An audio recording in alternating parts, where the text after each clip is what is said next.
మన రాజధాని హైదరాబాద్ అని ఎందుకీ ప్రకటన? నాలుగో రాజధానిగా హైదరాబాద్ అనటం వెనుక కుట్ర. రేవంత్ రెడ్డికి వ్యతిరేకంగా ప్రజల్ని రెచ్చగొట్టటమే. మతి భ్రమించి మాట్లాడుతున్నారు. హైకోర్టులో అమరావతి రాజధాని అని ఈ ప్రభుత్వం కౌంటర్ ఇచ్చింది. కేంద్ర ప్రభుత్వం స్పష్టం చేసింది. మ్యాప్లో అమరావతి రాజధాని అని ధృవీకరించారు. వైఎస్ఆర్ మీద నమ్మకంతో ఎవరికీ ఇవ్వని మెజారిటీ ప్రజలు ఇచ్చారు. బటన్ నొక్కడానికి జగన్ ఎందుకు? ఓ అటెండర్ చాలదా? ఇంకోసారి జగన్ వస్తే రాష్ట్రంలో ఉన్నోళ్లు పక్క రాష్ట్రానికి వలస వెళ్లే పరిస్థితి ఏర్పడుతుంది. నిన్నేమో విశాఖపట్నం అన్నారు, ఈవేళ హైదరాబాద్ అంటున్నారు. తెలంగాణలో మన రాజధాని అనేటువంటి తిరిగి ఉండాలి అనేటువంటి భావం ఎంత అసహ్యమైనటువంటి భావం అంటే ఇది న్యాయమైనది, ఎవరైనా హర్షించేటువంటి భావమైనది.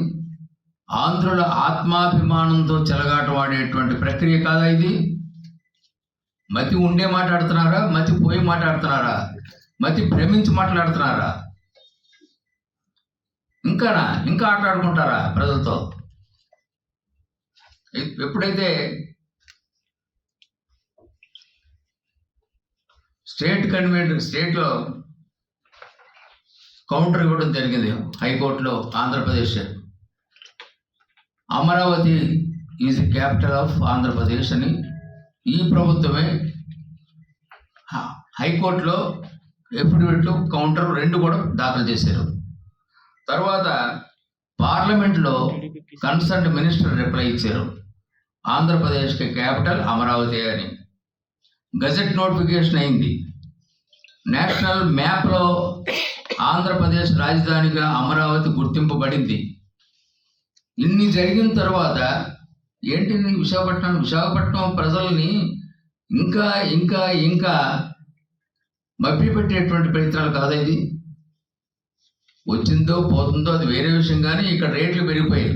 విశాఖపట్నంలో ఒక 50 లక్షలతో ఒక అపార్ట్మెంట్ కొనుక్కుందాం అనుకున్నటువంటి వారు ఈవేళ అపార్ట్మెంట్ వారు ఓనర్స్ని అడిగితే ₹1 దాటి చెప్తున్నారు.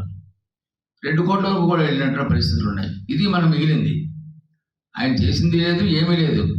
కానీ ఇక్కడ మధ్యతరగతి ప్రజలు రేట్లు పెరిగిపోయి సొంత ఇల్లును కొనుక్కోలేనటువంటి పరిస్థితి తీసుకొచ్చారు. ఇదేనా ఆయన వాళ్ళు సాధించింది?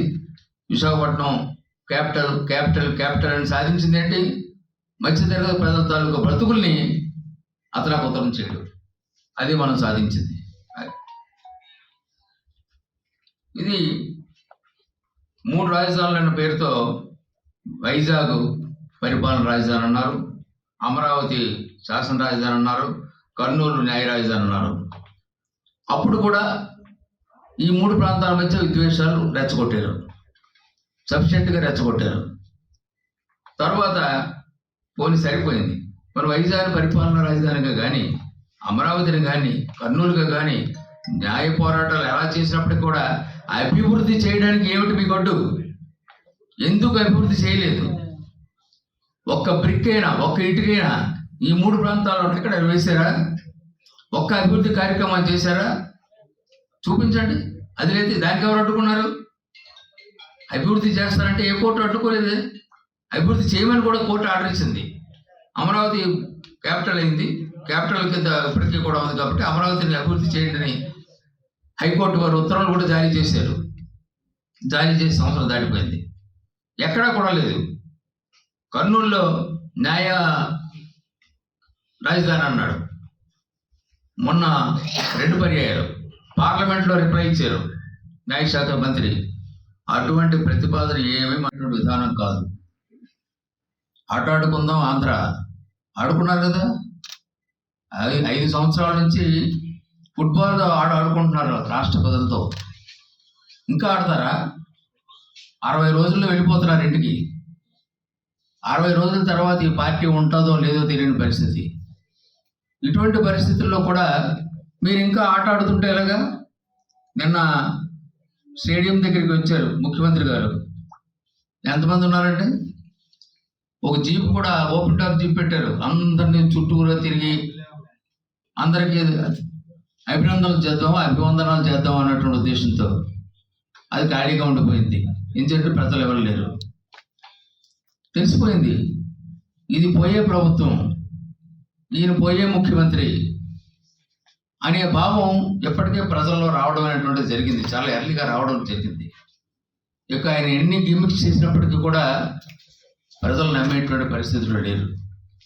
ఎంత వేగంగా ఎన్నికలు వస్తాయా, ఎంత వేగంగా ఈ బాధ వదిలించుకుందామా, ఈ జగన్ బాధ వదిలించుకుందామా అన్నటువంటి పరిస్థితుల్లో వేళ ప్రజలంతా కూడా ఉన్నారు. ఒక వర్గం కాదు, అన్ని వర్గాలను. ఇలాంటి పాత్రికేయుల్లో నాకు ఒక పెద్ద మిత్రులు నన్ను అడిగారు, అసంతృప్తిగా ఉన్నటువంటి వారు పేర్లు ఏమైనా వర్గాలు, అసంతృప్తిగా ఉన్న వర్గాలు ఈ ప్రభుత్వం పట్ల ఆ పేర్లు ఏమైనా చెప్తారో మేము నోట్ చేసుకుంటాం అని చెప్తే, చాలా కష్టం అండి. తృప్తిగా ఉన్నటువంటి వాళ్ళని చెప్పంటే 3-4 చెప్తాను, అసంతృప్తిగా ఉన్న వాళ్ళని చెప్పాలంటే చాలా ఎక్కువ ఉంటుంది అని చెప్పడం జరిగింది. ఈవేళ ఏ వర్గం కూడా సంతృప్తికరమైనటువంటి వాతావరణంలో లేదు. ఇటువంటి పరిస్థితుల్లో, ఎన్నికలు వచ్చేటువంటి పరిస్థితుల్లో, మార్చి 1st వీక్లో ఎన్నికల షెడ్యూల్ రిలీజ్ అయ్యేటువంటి పరిస్థితిలో ఏంటండి ప్రకటన? ప్రజల్ని, ఆంధ్రప్రదేశ్ ప్రజల్ని ఫూల్స్ ప్యారడైజ్ అనుకుంటున్నారా వీళ్ళు? ఏమనుకుంటున్నారు? ఎన్నాళ్ళండి బ్యాటింగ్ చేస్తారు మనతోను? ఎంతసేపు డబ్బు డబ్బు డబ్బు డబ్బు యావా. ఇప్పుడేంటి పోయింది, ఏదో అగ్ని రాజేయాలి, అశాంతి క్రియేట్ చేయాలి, క్రియేట్ చేసి అంట్రస్ట్ క్రియేట్ చేయాలి, ప్రజల్లో డైవర్ట్ చేయాలి. ఇది వాళ్ళ తాలూకా అభిప్రాయం. ఇది